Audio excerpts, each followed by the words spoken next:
Fine print बुक्सबाट मेरो नयाँ पुस्तक प्रकाशित हुन लागेको यस घडीमा, लोकार्पण हुन लागेको यस घडीमा पुस्तकको लेखकको नाताले मलाई खुसी लाग्नु स्वाभाविक हो। सर्वप्रथम म फाइन प्रिन्ट्सका परिश्रमी साथीहरूलाई धन्यवाद ज्ञापन गर्न चाहन्छु। साथै यस्तो कार्यमा मलाई सधैँ प्रेरित गर्ने मेरा आफन्तजन, शुभेच्छुक मित्रहरूप्रति पनि आभार व्यक्त गर्न चाहन्छु। पुस्तकको बारेमा म आफै केही भन्न मलाई सङ्कोच लागिरहेछ, अलि धक पनि लाग्छ।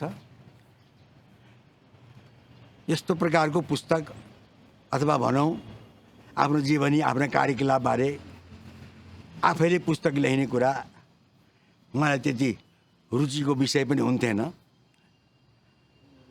कतिपय मित्रहरूले मलाई यो चलन चल्तीको आत्मवृत्तान्त लेख्ने आग्रह अनुरोध गर्दा, सल्लाह दिँदा म त्यति उत्साहित हुन्थिनँ। भन्ने गर्थेँ मेरो जीवनी त्यति महत्त्वपूर्ण भएको भए, मेरा कुराहरूलाई निम्ति पठनीय भएको भए पुस्तक अरूले नै लेखिदिन्छन् नि, मैले आफू किन लेख्नु पर्यो र। तर पनि फेरि मूलको जुन अवस्था छ, आर्थिक, राजनीतिक, सामाजिक जे जस्तो हामीले भोगिरहेका छौँ, एक प्रकार अस्थिरता, असमानता, असमञ्जसता, त्यसले गर्दा यो जीवनीमा मैले आफ्नो जीवनमा के गरेँ, के गरिनँ, के गर्न खोजेको, के भयो, परिणाम के भयो भन्ने प्रश्नहरू आफ्नै मनमा आइरहँदो रहेछ। काठमाडौँको एउटा सामाजिक परिवेशमा जन्मेर हुर्किएर शिक्षा दीक्षा देशमा विदेशमा प्राप्त गर्दै आफ्नो संस्कार अनुसार सरकारी जागिरमा प्रवेश गर्ने काम मैले गरेँ। त्यसै गरी त्यो पञ्चायत कालमा आफ्ना निजामती कर्मचारीको जीवनमा पुरा मात्रामा उन्नति गर्दै मलाई व्यक्तिगत रूपमा गुनासो गर्ने ठाउँ कतै नहुँदा पनि एक प्रकारले भनौँ राजा वीरेन्द्रको सामिप्यमा पनि काम गर्ने मौका मैले पाएँ। 18-19 वर्षको उमेरमा शाखा अधिकृतबाट सचिव रिटायर हुने मौका मैले पाएँ, जुन धेरै निजामती कर्मचारीहरूलाई त्यति प्राप्त हुन्थेन होला त्यस्तो अवसर। तर फेरि एउटा घडी आयो, मेरो जीवनले एकाएक एउटा बेग्लै प्रकारको मोड लियो। म विपरीत ध्रुवमा विचलित भएँ भनौँ, भागी भएँ पञ्चायत व्यवस्थाको विरुद्धमा, मानवाधिकारवादी, बहुदलवादी हुँदै 46 सालको आन्दोलनमा योगदान गर्दै अनि पछि फेरि माओवादीहरूले जनयुद्ध सुरु गरे। त्यहाँबाट मचेको आतङ्क, हिंसालाई समेत देखेर यिनीहरूलाई शान्ति प्रक्रियामा ल्याउनु पाए, हिंसा बन्द हुन्थ्यो, मुलुकमा शान्ति कायम हुन्थ्यो र सबैको सहमतिमा नयाँ संविधान बन्यो भने एउटा राजनीतिक परिपाटी बस्छ जसले मेरो आफ्नो मूल चासो, मूल जीवनको विकास प्रक्रिया, विकास अभियानलाई सुनिश्चित गर्ने, सार्थक बनाउने एउटा स्थिति बन्छ भन्ने लागेँ। तर फेरि जे जस्तो स्थिति हामी भोग्दैछौँ गएका दिनहरूमा, यी वर्षहरूमा, त्यसबाट मेरो मन आन्दोलित नहुने स्थिति भएन। यिनै कारणले गर्दाखेरि यो मेरो अहिले जुन पुस्तक छ त्यो रचना हुने एउटा आधार बन्यो। 1.5 वर्ष जतिको अवधिमा मैले काम लेख्न सुरु गरेर काम पुरा भयो। यो जनसमक्ष, पाठक समक्ष अर्पण हुँदैछ। अब के कस्तो छ भन्ने आकलन गर्ने काम पाठकहरूको हो। पुस्तकको शीर्षकले नै यसको विषयवस्तु इङ्गित गर्छ जस्तो मलाई लाग्छ। एक ज्यान दुई जुनी भनेको 81 वर्ष नागेको मेरो जीवनमा 40 वर्षका सर्लक्क पाटो खिच्न मिल्ने गरी दुईटा जुनी भएछ। एउटा जुनै बालकाल किशोरकाल आफ्नो परिवार अध्ययन पुरा गर्दै निजामती कर्मचारीको जीवन मैले यापन गरेँ भनिहालेँ सन्तोषपूर्वक सन्तुष्टिका साथ। दोस्रो जीवनमा म आन्दोलनकारी हुँदै फेरि विकास सम्बन्धी आफ्नो पेसा पनि मैले छोडिनँ। देशभित्र देश बाहिरका नागरिक समाजसँग क्रिया अन्तर्क्रियाहरू भए, तर मूल कुरा भनेको विकासको निम्ति नहुने एउटा उपयुक्त राजनीतिक व्यवस्था प्रणाली संस्थागत संरचना निर्माण होस् भने त्यसमा लागि त्यो मेरो दोस्रो जुनी हुनु पर्यो। त्यसले गर्दा यी दुईटा जुनीमा मैले काठमाडौँ बासीको नाताले, काठमाडौँमा हुर्केको नागरिकको नाताले के कस्तो भूमिका निर्वाह गरेँ त्यो कुरा म आफूले हेर्दा आफैलाई पनि कहिलेका आत्मालोचना गर्न मन लाग्छ, आत्मसमीक्षा गर्न पनि म चुकेको छैन। अब यसमा बाँकी कुरा पाठकहरूले टिप्पणीकारहरूले जे देख्छन् जे भन्छन् सही त्यही हुन्छ। ताली गाली जे पाइन्छ त्यसमा मलाई स्वीकार्य हुनेछ।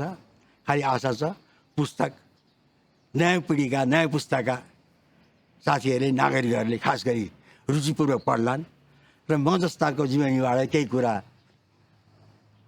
पाठ त म के भन्नु, त्यो उपयोगी कुराहरू सिक्न मिल्ने भए त्यसबाट लाभान्वित होलान् भन्ने आशासहित मेरो कुरा यति हो, टुङ्ग्याउँछु। धन्यवाद। एक ज्यान दुई जुनी, यसको लेखक हुनुहुन्छ डाक्टर देवेनराज पाण्डे। देवेनराज पाण्डे नेपालको बौद्धिक समुदायको बाजे पुस्ताको हुनुहुन्छ। अहिले उहाँ 82 वर्ष हुनुभयो। 82 वर्षको उमेरमा आफ्नै कलमले 3 पटक लेखेर यो पुस्तक तयार गर्नुभएको छ। नेपालको बौद्धिक समुदायका 3टै पुस्तामा डाक्टर पाण्डे समान रूपमा परिचित हुनुहुन्छ, समान रूपमा लोकप्रिय पनि हुनुहुन्छ। पुस्तकलाई उहाँले एक ज्यान दुई जुनी भन्नुभएको छ। आफ्नो समग्र जीवनलाई उहाँले 2 खण्डमा विभाजित गर्नुभएको छ। बाल्यकाल, विद्यार्थी जीवन, जागिर 1 खण्ड। 17 सालमा उहाँ जागिरमा प्रवेश गर्नुभयो। 36 सालको जनमत सङ्ग्रहमा नीतिगत असहमति भएपछि उहाँले जागिर छोड्नुभयो। जीवनको पहिलो जुनी या पहिलो खण्ड त्यसलाई मानिएको छ। उहाँले जीवनको यो कालखण्डलाई काठमाडौँ मानसिकता भनेर परिभाषित गर्नुभएको छ। भूगोलमा उहाँको जीवन सीमित थियो, सम्पर्कमा सीमित थियो, उहाँको दृष्टि क्षितिज पनि सीमित थियो। त्यसले यसलाई काठमाडौँ मानसिकता सङ्कीर्ण जीवन भनेर परिभाषित गर्नुभएको छ। जागिर छोडेपछि बृहत्तर फलकमा उहाँ सार्वजनिक जीवनमा प्रवेश गर्नुभयो। 46 सालको आन्दोलनमा प्रत्यक्ष रूपमा संलग्न हुनुभयो।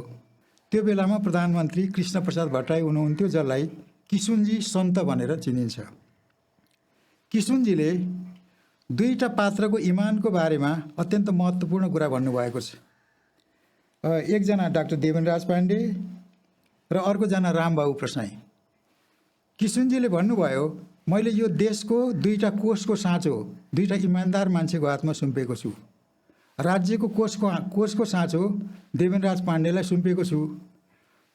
पार्टीको कोषको साँचो रामबाबु प्रसाईलाई सुम्पेको छु। मैले कुन विश्वासको आधारमा सुम्पेको हुँ भने यो दुईजनाबाट रकम इनामिना हुँदैन। अझ रामबाबु प्रसाईको बारेमा त उनले के पनि भनेका थिए भने उनको कोटका 2टा खल्ती छन्। एउटा खल्तीमा निजी पैसा हुन्छ, एउटा खल्तीमा पार्टीको पैसा हुन्छ। त्यो दुईटा पैसा उनले कहिले पनि मिसाउँदैनन् समेत भन्नुभएको थियो। सन्त किशुनजीको यो कथनबाट के कुरा स्पष्ट हुन्छ भने डाक्टर देवेनराज पाण्डे अत्यन्त इमान्दार, निष्ठावान, पारदर्शी चरित्र भएको असल मान्छे हुनुहुन्छ। सार्वजनिक जीवनमा प्रवेश गरेपछि डाक्टर देवेनराज पाण्डे विभिन्न क्षेत्रमा संलग्न हुनुभयो। दलीय राजनीतिमा, मानव अधिकारको क्षेत्रमा, ट्रान्सपरेन्सी इन्टरनेसनलमा, विकास विमर्शमा र नागरिक आन्दोलनमा। त्यसपछि लोकतन्त्रको आन्दोलन, गणतन्त्रको आन्दोलन, सङ्घीयताको आन्दोलन, सबै आन्दोलनमा प्रत्यक्ष रूपले बौद्धिक रूपले र सडक आन्दोलनमा पनि उहाँ संलग्न हुनुभयो। कतिसम्म भने मधेसमा आन्दोलनको आगो बलिरहेको बेलामा 77-78 वर्षको बुढो मान्छे आन्दोलनको आगोको बिचमा पनि जानुभयो। त्यो जानुको पछाडि प्रयोजन के थियो भने नेपाल सबै नेपालीहरूको साझा देश हो। नेपालको राज्यमा सबै नेपालीहरूको समान प्रवेश, पहुँच, अंशियारी र अधिकार हुनुपर्छ। र डाक्टर देवेन्द्रराज पाण्डे जीवनका जति क्षेत्रमा संलग्न हुनुभयो, जहाँ जहाँ उहाँले कर्म गर्नुभयो, सबै ठाउँमा उहाँले छाप छोड्नु भएको छ। त्यो इतिहासका सबै पच्चापहरू उहाँको कानमा गुन्जिरहेका छन्। र यो पुस्तक आफ्नै जीवनलाई अतीततिर फर्केर हेर्दाखेरि आफैले सुनेका पच्चापहरूलाई शब्दमा रूपान्तरित गर्दै उहाँहरूले यो पुस्तक निर्माण गर्नुभएको छ। डाक्टर देवेन्द्रराज पाण्डेको यो पुस्तक लेख्नुमा अथवा जिउनुमा एउटै प्रयोजन के हो भने नेपालमा सबै नेपालीहरूले अधिकार प्राप्त गर्ने लोकतन्त्रको स्थापना होस्, नेपाली समाज न्यायको जगमा उभियोस्, नेपाली समाज सुन्दर होस्। उहाँको प्रयोजन त्यही हो। विभिन्न आन्दोलनमा संलग्न हुनुको प्रयोजन बिल्कुल निष्काम छ। पदको लागि, प्रतिष्ठाको लागि, पुरस्कारको लागि, नामको लागि, हाइको लागि उहाँले कुनै पनि काम गर्नुभएको छैन। त्यसले डाक्टर देवेन्द्रराज पाण्डेको यो किताब उहाँले बाँचिरहनु भएको यो समयको इतिहास पनि हो, डाक्टर देवेन्द्रराज पाण्डेको आफ्नो जीवनको इतिहास पनि हो र यो इतिहासको एउटा कालखण्डको जीवन्त अभिलेख हो। पाण्डेको जीवन पनि, उहाँले बाँचिरहनु भएको समयको जीवन पनि। यो पुस्तक पठनीय छ। मलाई के लाग्छ भने यो पुस्तक पढ्दाखेरि पढ्नेहरूको बुद्धि कति बढ्ला भन्ने त मलाई थाहा छैन। म के भन्न सक्छु भने यो पुस्तक पढेर पाठकहरूको बुद्धि घट्न चाहिँ घट्दैन। धन्यवाद। डाक्टर देवेन्द्रराज पाण्डे 2017 सालदेखि आजको मितिसम्म अर्थात् 60 वर्ष नेपालको सार्वजनिक जीवनमा आफ्नो अलग पहिचान र भूमिका स्थापित गर्नुभएका एकजना सक्रिय नागरिक अभियन्ता हुनुहुन्छ। उहाँलाई 2036 सालको जन्मसङ्ग्रहका अन्तिम महिनाहरूमा उहाँले छँदाखाँदाको अर्थ सचिव पदबाट राजीनामा दिएर बाहिर निस्केपछि नेपाली समाजको उहाँप्रति ध्यान आकर्षित भएको हो। यद्यपि उहाँले पञ्चायतका ती 17 वर्षमा अर्थ मन्त्रालयको अधिकृतदेखि अर्थ सचिवसम्मको आफ्नो 18 वर्षे कार्यकालमा चाहिँ जुन भूमिका खेल्नुभयो त्यसको पनि केही अर्थ यो पुस्तकबाट खुल्छ र अर्थ छ, त्यसको महत्त्व छ। उहाँले चाहिँ खास गरी अर्थ सचिव र अर्थ मन्त्रालयमा वैदेशिक सहायता शाखामा रहेर गर्नुभएका काम र भूमिका का सन्दर्भहरू यो पुस्तकमा जसरी आएका छन् त्यसले आजको नेपालमा पनि विकास चिन्तन, वैदेशिक सहायता, विदेशसँगका सम्बन्धहरू र हाम्रा आफ्ना राष्ट्रिय स्वार्थहरूको प्रतिनिधित्व एउटा प्रशासकले कसरी गर्न सक्छ र गर्नुपर्छ भन्ने सन्दर्भमा त्यसका चाहिँ महत्त्वपूर्ण पाटाहरू यसमा छन्।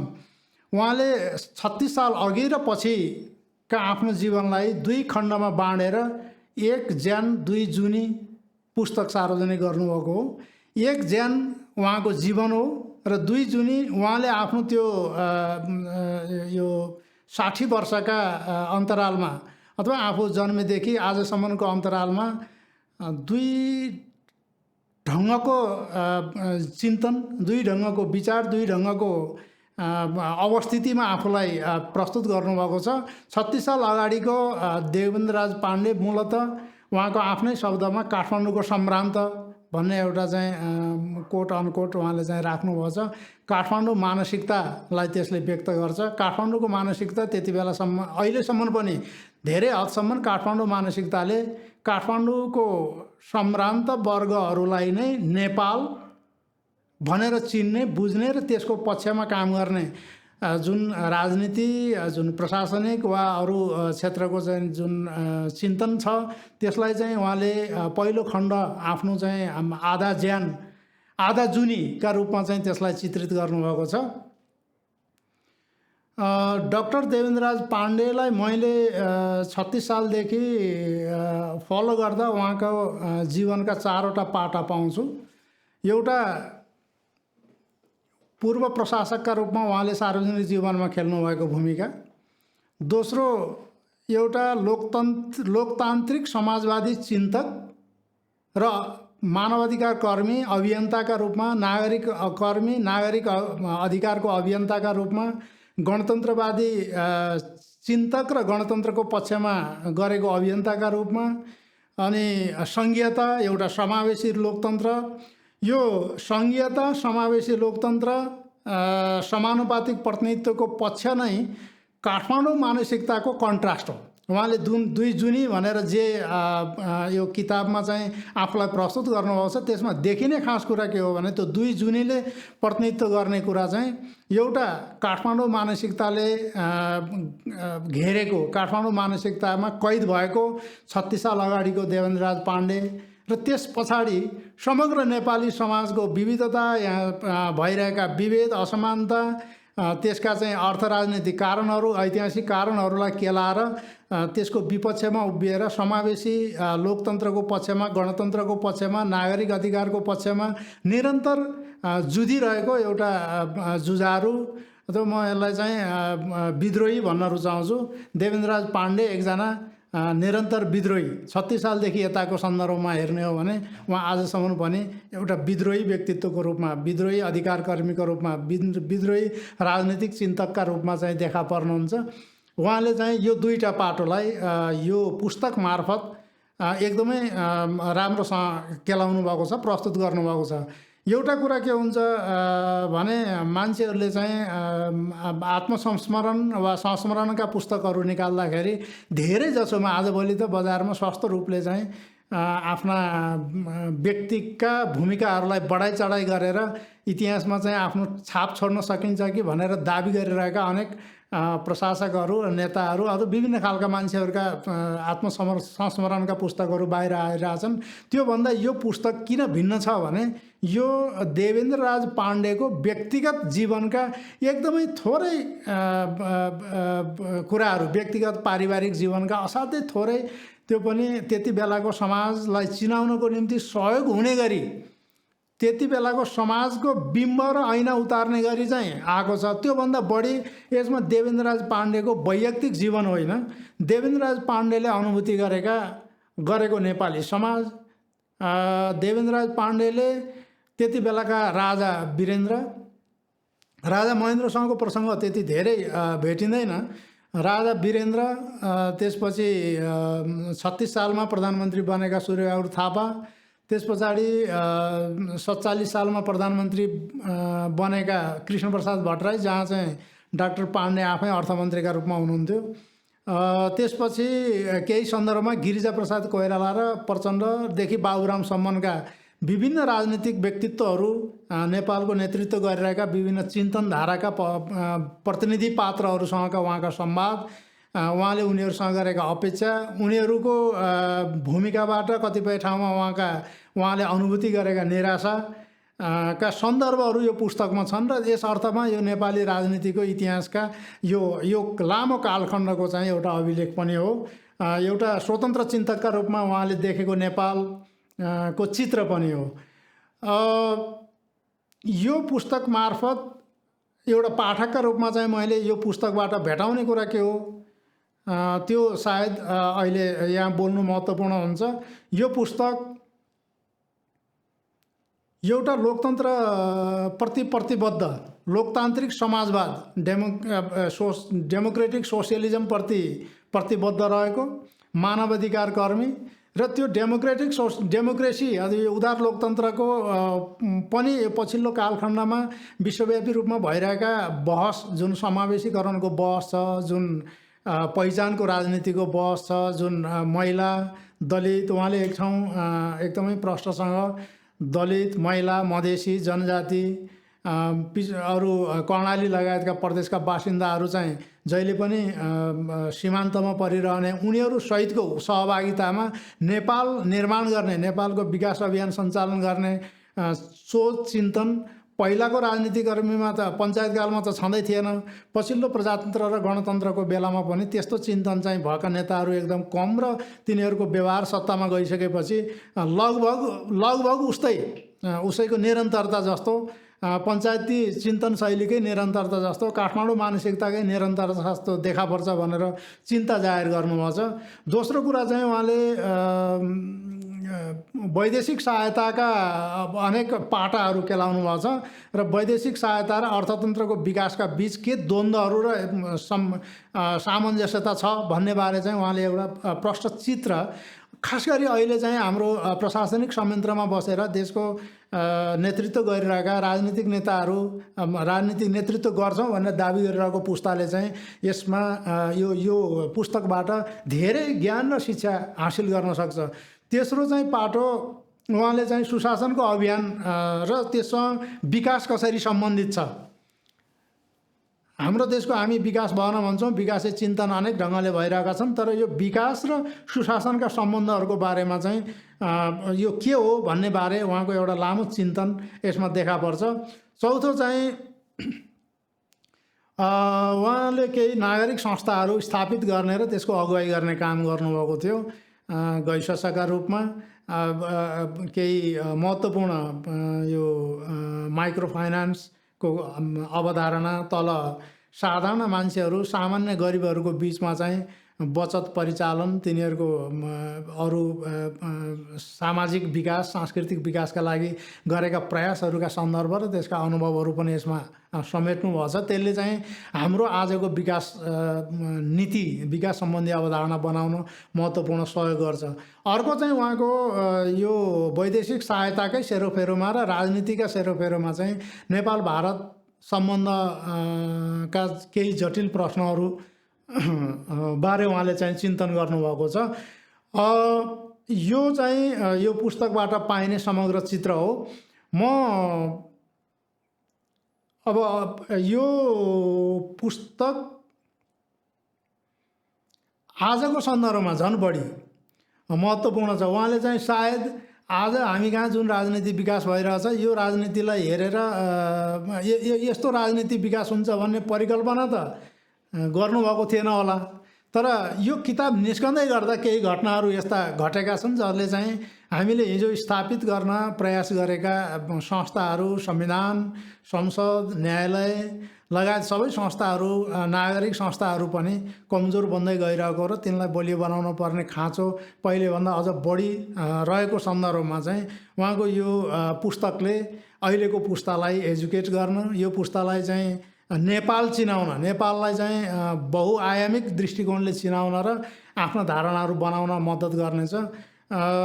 त्यसो भएर यो विकास अर्थशास्त्रका विद्यार्थी, डेमोक्रेसीका विद्यार्थी, नागरिक अधिकारका विद्यार्थी, त्यसपछि यो वैदेशिक सम्बन्धका विद्यार्थी, यी सबैका निम्ति चाहिँ एकदमै महत्त्वपूर्ण किताब हो भन्ने मलाई लाग्छ। म उहाँको चाहिँ यो चिन्तन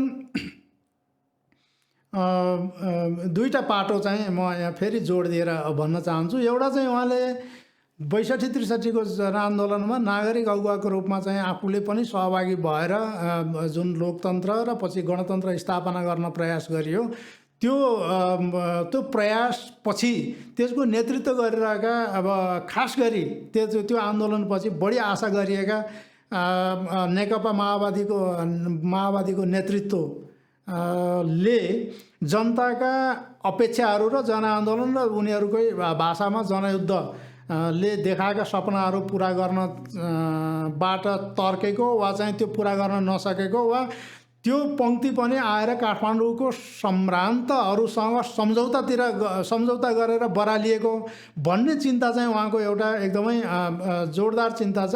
त्यो चिन्ता आजको हाम्रो पुस्ताले राजनीतिक रूपमा जुन सङ्कट अनुभूति गरिरहेको छ त्यसको एउटा कारण हो भन्ने मलाई लाग्छ। यो उहाँले माओवादीलाई शान्ति प्रक्रियामा लिएर आउने र गणतन्त्रतिर अरू राजनीतिक संसदीय शक्तिहरूलाई गणतन्त्रतिर लिएर जाने, यो दुईटा मामिलामा चाहिँ उहाँ आफैले खेलिरहेका भूमिका र त्यसका चाहिँ त्यति बेला खेलेका भूमिका र त्यसका परिणामहरूको सापेक्षतामा चाहिँ हेर्दा उहाँको त्यो एक खालको निराशा, एक खालको चाहिँ असन्तुष्टि त्यसमा देखिन्छ। दोस्रो चाहिँ अहिले पनि यो शासन व्यवस्थाले आम मान्छेहरूलाई समेटेर विकासतिर लिएर जाने कुरा अधिकारसहितको विकास भनेको चाहिँ खालि नेताहरूले गर्ने भाषण गरेर हुने अथवा नेताहरूले योजना बनाउने जनताले खुरुखुरु त्यसको प्रतिफल खाने विषय होइन। जनताका चाहिँ सबै सहभागी भएर यो चाहिँ अगाडि बढाउने विषय हो भन्दै उहाँले चाहिँ केही चिन्ता जाहेर गर्नुभएको छ। यसलाई चाहिँ आजको कन्टेक्स्टमा म 2 लाइन उहाँको यो पुस्तकबाट पढ्छु र यो भनाइ सिद्ध्याउँछु। आजको कन्टेक्स्टमा चाहिँ हामी जुन यो खास गरी अहिले प्रतिनिधि सभा विघटन त्यसका पृष्ठभूमि र त्यस पछाडिको राजनीतिक विकास क्रमका सन्दर्भमा चाहिँ जे हामीले चाहिँ समस्या अनुभूति गरेका छौँ त्यसलाई चाहिँ उहाँको एउटा यो प्रेडिक्सन जस्तो उहाँ 300औं पेजको आखिरी प्याराग्राफमा भन्नुहुन्छ, राजकीय स्तरमा बलियो र सक्षम बनाउनु पर्ने संस्था संसद हो। त्यस्तै न्याय सम्पादन प्रक्रिया र न्यायपालिका हो। यी निकायले अमुक स्वार्थको होइन आम जनताको प्रतिनिधित्व गर्न सक्नुपर्छ।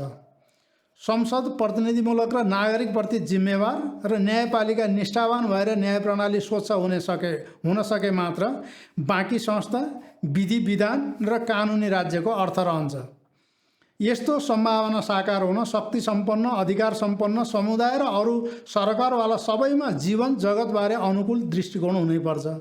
यो चाहिँ जुन उहाँको भनाइ छ। अनि यसलाई निष्कर्षमा उहाँले के भन्नुहुन्छ भने व्यक्तिगत र सामाजिक जीवन यही मान्यताबाट निर्देशित हुन सक्नुपर्छ, अन्यथा बाँकी सबै प्रयास निरर्थक हुने जोखिम रहन्छ। यस विषयमा अन्तर्राष्ट्रिय स्तरका अन्तर्क्रिया र भए गरेका कार्यको परिणामबाट मैले पाएको शिक्षा यही हो। मेरो आशा र अपेक्षा त्यही दिशामा हुनुपर्ने परिवर्तनको सम्भावनामा अडेको छ। यो पुस्तक मार्फत डाक्टर देवेन्द्रराज पाण्डेले आफूलाई नेपाली समाजको अग्रगमनका लागि अग्रगमनको पक्षमा एउटा विद्रोही स्वर र यथास्थिति र परम्परावादी जुन काठमाडौँ मानसिकता छ, यहाँको सत्ताको जुन मानसिकता छ, त्यसका विरुद्ध निरन्तर खबरदारी गर्ने व्यक्तित्वको रूपमा पनि यो पुस्तक मार्फत आफूलाई प्रस्तुत गर्नुभएको छ। म उहाँलाई यो पुस्तकका लागि बधाई र शुभकामना दिन चाहन्छु।